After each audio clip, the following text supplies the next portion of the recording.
Olá, eu sou o professor Igor Monteiro, leciono a disciplina Processo Civil e vou apresentar para vocês uma série de 3 videoaulas, os principais aspectos sobre a ação de consignação em pagamento.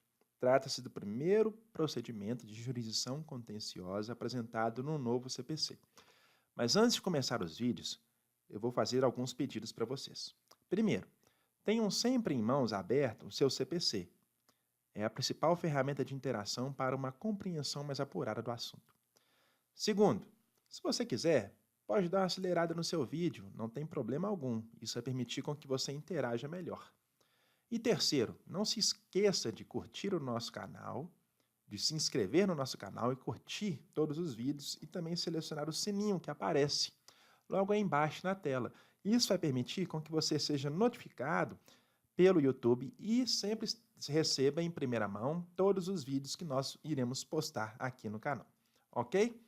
Bom, eu separei para vocês, nessa primeira videoaula, 5 temas. E é de fundamental importância que você assista uma a uma, ou um a um dos temas, e espere chegar até o quinto, onde nós vamos fazer as famosas storytellings. Eu vou apresentar para vocês um caso concreto, em que houve a intervenção do STJ, do Superior Tribunal de Justiça, que trouxe uma solução sobre um caso que envolve o pagamento parcelado de certas quantias devidas para uma companhia de energia elétrica. E a nossa tônica vai ser sempre essa a partir do segundo vídeo. Vamos focar muito na resolução de questões, na apresentação dos temas a partir da leitura do Superior Tribunal de Justiça, que é um assunto muito recorrente em concursos públicos, é uma demanda muito grande dos alunos de modo geral. Bem, vamos para os 5 itens que eu sugeri, que eu gostaria de apresentar para vocês nessa videoaula. Contexto geral. Primeiro item.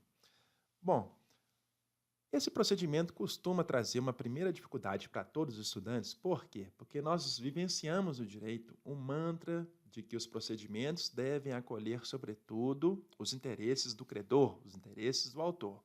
E isso nem sempre é verdade.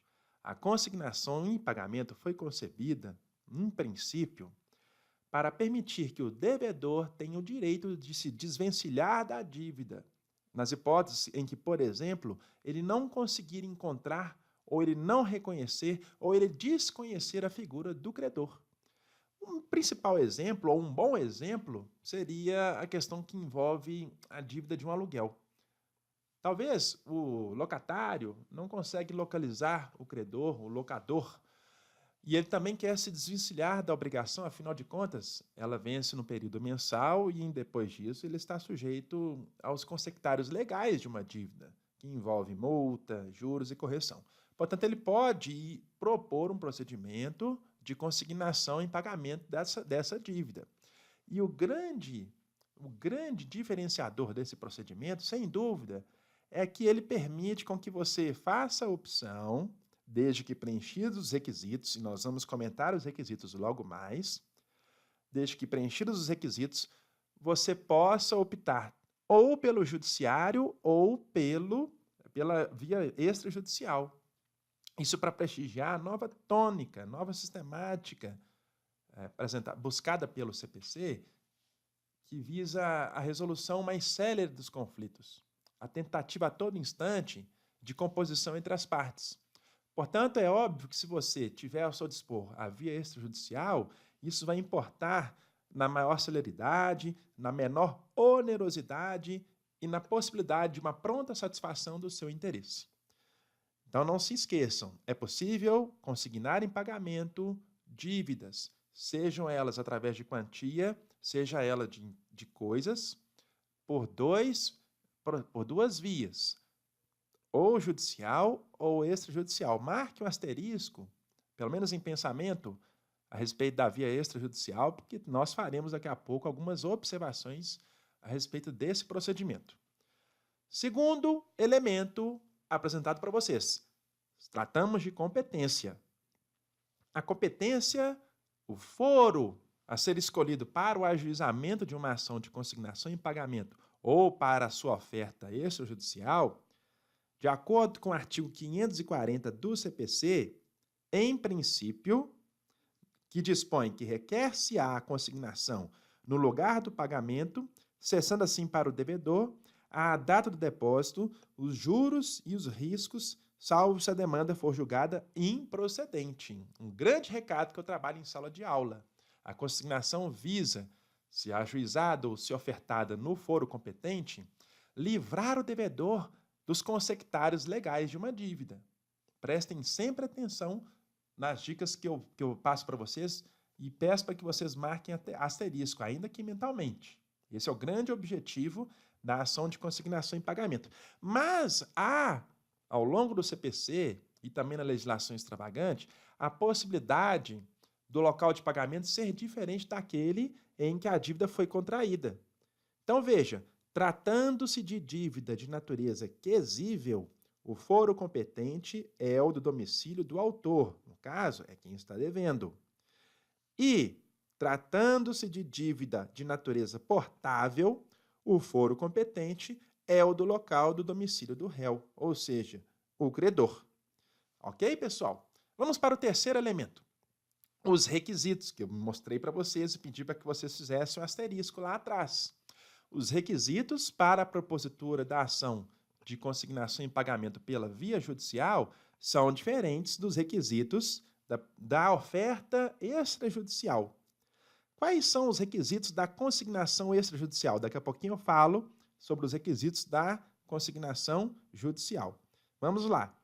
Na consignação extrajudicial, a prestação deve ser pecuniária, ou seja, consignação em dinheiro. Isso está previsto no artigo 539, parágrafo 1º do CPC. Olha o que diz o artigo.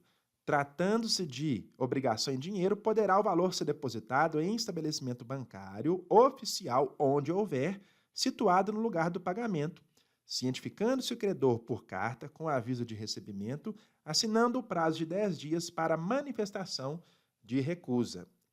Então, os requisitos estão bem apresentados aí no artigo 539, parágrafo 1º do CPC. Fora isso, temos que conhecer o interesse do credor e ele tem que ser capaz e solvente, ok? Mas não são apenas esses os elementos que devem ser observados pelo devedor, quando ele quer fazer o pagamento pela via extrajudicial.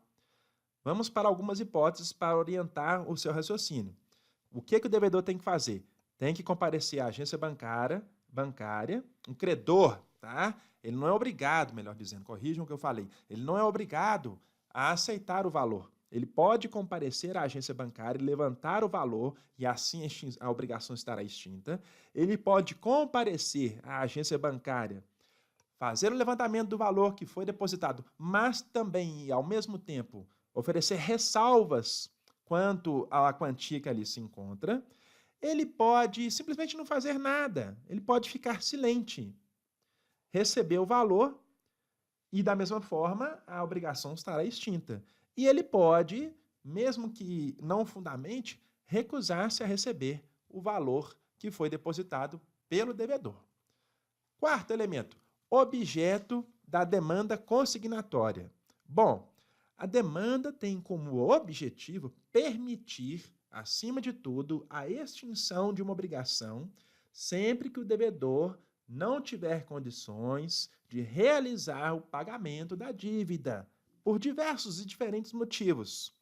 O credor, como nós dissemos no início, pode oferecer resistência em receber o valor, pode criar obstáculos, ele não está concordando com aquele pagamento, ele quer aumentar e forçar uma discussão pelo devedor. Fato é que, até esse momento, você já tem a ideia clara de que a consignação tem um principal objetivo de eliminar os consectários legais de uma dívida e extinguir a obrigação. Então, esse é o principal objetivo da demanda que diz respeito à consignação em pagamento. E o procedimento a ser escolhido? Bom, ao longo do CPC, nós temos que observar como matriz referencial para o ajuizamento de qualquer tipo de demanda os artigos 319, 320 e 321. O artigo 319, equivalente ao 282 do CPC revogado, oferece os elementos da petição inicial. Temos lá a indicação do foro competente, qualificação das partes, apresentação da causa de pedir, com a demonstração dos fatos e fundamentos, formulação do pedido, indicação de realização ou não de audiência, enfim. Mas por que nós estamos falando que a consignação é um procedimento de natureza especial? Porque um procedimento de natureza especial é tão recorrente que o legislador houve por bem criar regras específicas para tratar desse procedimento. E em relação à petição inicial da consignação em pagamento, no artigo 542, há alguns elementos adicionais que devem estar presentes na petição inicial.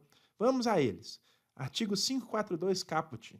Na petição inicial, o autor requererá, inciso 1º, o depósito da quantia ou da coisa devida a ser efetivado no prazo de 5 dias contados do seu deferimento, ressalvada a hipótese do artigo 539, parágrafo 3º. E segundo, a citação do réu para levantar o depósito ou oferecer contestação. Parágrafo único, não realizar o depósito no prazo do inciso 1, o processo será extinto sem resolução de mérito. Ok, pessoal? Agora vamos ao que nos interessa, um caso concreto que eu separei para vocês. Uma pessoa comprou um imóvel na planta. Tempos depois, questiona os valores que está pagando e oferta o depósito das parcelas em juízo através de uma ação de consignação. A construtora contesta o pedido, mas também pede alvará para liberar os valores depositados. A devedora, então, alega que a liberação do alvará pressupõe a aceitação de valores e, consequentemente, do pedido formulado na petição inicial. Veja bem, nesse caso, o devedor fez o depósito e o credor aceitou levantar o pagamento daqueles valores. Por conta disso, o devedor passou a acreditar que ele estava liberado daquela obrigação. Mas não é o que diz o artigo 545, parágrafo 1º do CPC, que é objeto de análise jurisprudencial. Pois o STJ, através da segunda turma, no julgamento do recurso especial 1.132.662, formulou o entendimento de que o credor pode, sim, levantar os valores consignados pelo devedor sem prejuízo do segmento do processo quanto à parcela controvertida da dívida. Olha o que nos diz o artigo 545, caput, e depois o seu parágrafo 1º.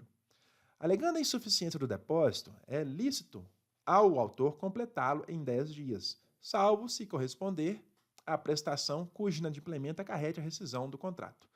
Parágrafo 1º. No caso do caput, poderá o réu levantar desde logo a quantia ou a coisa depositada, com a consequente liberação parcial do autor, prosseguindo o processo quanto à parcela controvertida. É o que nos diz a jurisprudência, confirmando o que está previsto na legislação. Ok? Então, chegamos ao fim da nossa primeira videoaula sobre a consignação em pagamento. Espero vocês na nossa próxima aula, no nosso próximo vídeo, onde nós iremos abordar aspectos como complementação de depósito, a consignação de prestações sucessivas, a discussão sobre a titularidade do crédito, a possibilidade de consignação de aluguéis e encargos locatícios e análise de decisões jurisprudenciais na área tributária, na área previdenciária e fiscal. Ok, pessoal? Mas fica aí a oferta de que vocês façam crítica, deixem comentários, sugestões e enviem para nós as suas recomendações para que a gente possa produzir vídeos cada vez melhores. Ok? Um abraço e até a próxima.